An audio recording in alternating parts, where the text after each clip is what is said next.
Stu Levitan, 65290. To band a bird is to hold a ticket in a great lottery. Most of us hold tickets on our own survival, but we buy them from the insurance company, which knows too much to sell us a really sporting chance.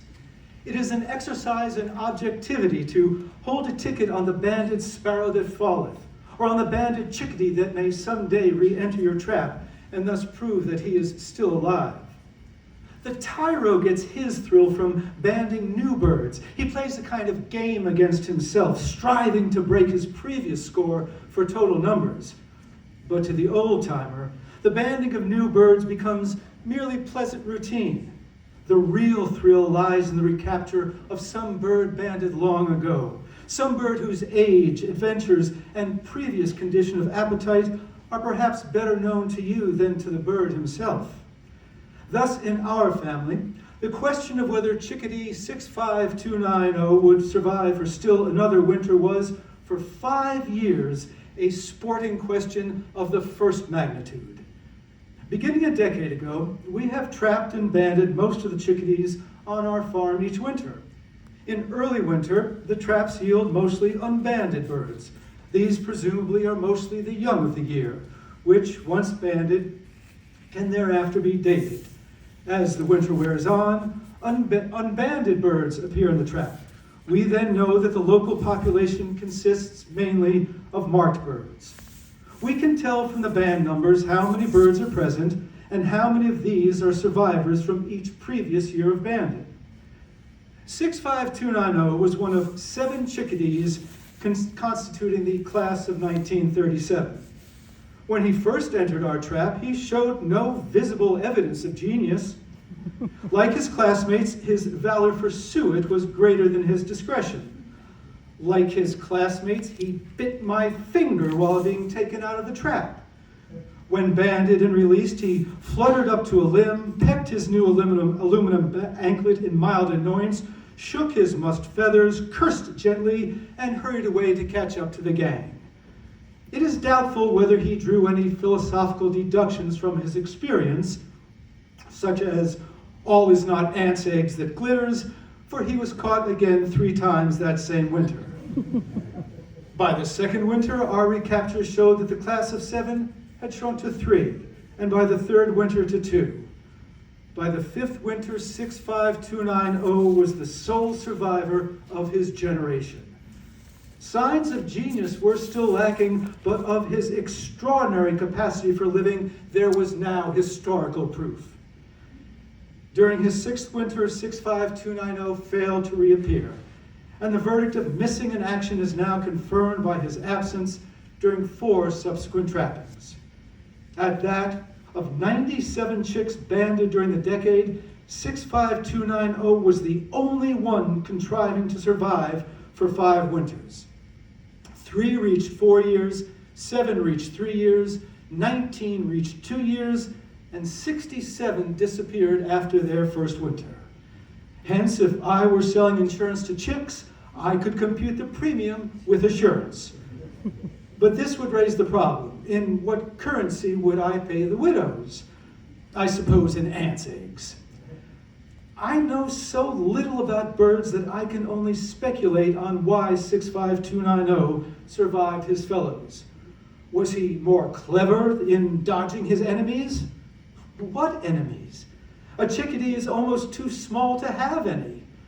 That whimsical fellow called evolution, having enlarged the dinosaur until he tripped over his own toes, tried shrinking the chickadee until he was just too big to be snapped up by flycatchers as an insect, and just too little to be pursued by hawks and owls as meat.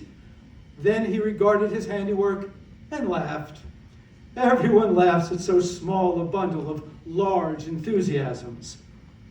The sparrowhawk, the screech owl, the shrike, and especially the midget saw-whet owl might find it worthwhile to kill a chickadee, but I've only once found evidence of actual murder. A screech owl pellet contained one of my bands. Perhaps these small bandits have a fellow feeling for midgets. It seems likely that weather is the only killer so devoid of both humor and dimension as to kill a chickadee. I suspect that in the Chickadee Sunday School, 2 mortal sins are taught. Thou shalt not venture into windy places in winter. Thou shalt not get wet before a blizzard. I learned the second commandment one drizzly winter dusk while watching a band of chicks going to roost in my woods. The drizzle came out of the south, but I could tell it would turn northwest and bitter cold before morning. The chicks went to bed in a dead oak, the bark of which had peeled and warped into curls, cups, and hollows of various sizes, shapes, and exposures. The birds selecting a roost dry against a south drizzle, but vulnerable to a north one, would surely be frozen by morning. The birds selecting a roost dry from all sides would awaken safe. This, I think, is the kind of wisdom that spells survival in chickdom and accounts for 65290 and his like. The chickadee's fear of windy places is easily deduced from his behavior. In winter, he ventures away from woods only on calm days, and the distance varies inversely as the breeze. I know several windswept woodlots that are chickless all winter, but are freely used at all other seasons. They are windswept because cows have browsed out the undergrowth. To the steam-heated banker who mortgages the farmer who needs more cows, who need more pasture, wind is a minor nuisance, except perhaps at the Flatiron corner.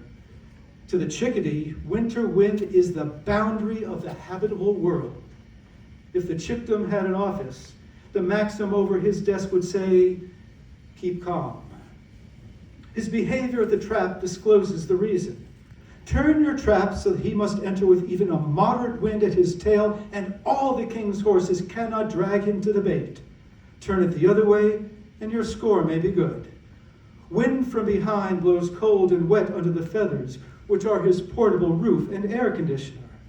Nuthatches, juncos, tree sparrows, and woodpeckers likewise fear winds from behind, but their heating plants, and hence their wind tolerance, are larger in the order named. Books on nature seldom mention wind. They are written behind stoves. I suspect there's a third commandment in chickdom. Thou shalt investigate every noise. When we start chopping in our woods, the chicks at once appear and stay until the felled tree or riven log has exposed new insect eggs or pupae for their delectation. The discharge of a gun will likewise summon chicks, but with less satisfactory dividends.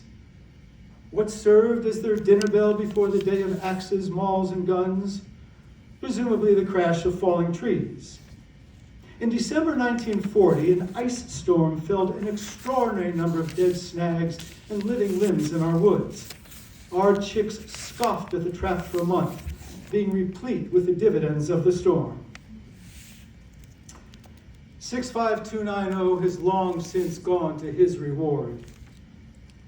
I hope that in his new woods, great oaks full of ants' eggs keep falling all day long, with never a wind to ruffle his composure or take the edge off his appetite. And I hope that he still wears my band.